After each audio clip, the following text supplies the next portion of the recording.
aire zabaleko programazioa eta espazioak berreskuratuko dugu. Hori dela eta jaialdiaren doako programazioa Portu Zaharrean egingo da.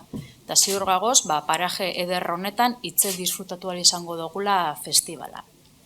Ohikoa dan moduan, jaialdiak kalitatezko eskaintza anitza aukiko dau, publiko orori zuzendutakoa, bai ohiko zaleak, publiko gazteak, familiak zein umeak, beraz jaialdi irekia izango da eta horretan 15 emonaldi eukiko doguz. Horretatik, 5 baino ez dira izango ordainpekoak eta beste 10 debalde izango dira.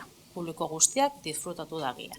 Aurtengo deialdian, ikusarazi nahi duguna da, transmisio horren protagonista nagusia emakumea izan dela.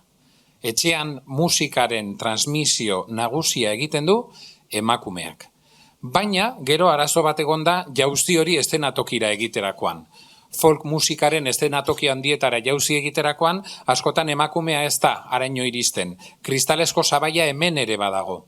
Eta horregatik aurten esan dezakegu letra larriz, maiuskulatan, egunero emakumea protagonista izango dela musike barriko eszenatoki nagusian. Lana modu batean zan emakume begirada batekin, itsasoari begiratzen dion jaialdi bat, eta hori uste dute hemen oso argi ikusten dela, ez? Nola bizitzen den herri honetan itsasoari begira. Eta gero bestalde, berriro ere kaleetara bueltatzea, baita zenolako figurak sortzen diren emakume horren buruan, ez? Adin guztietakoa, aniztasuna, eta folklorearen bai kolore aldetik zein elementu aldetik,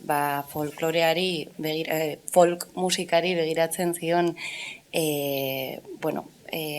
objektu batzuekin.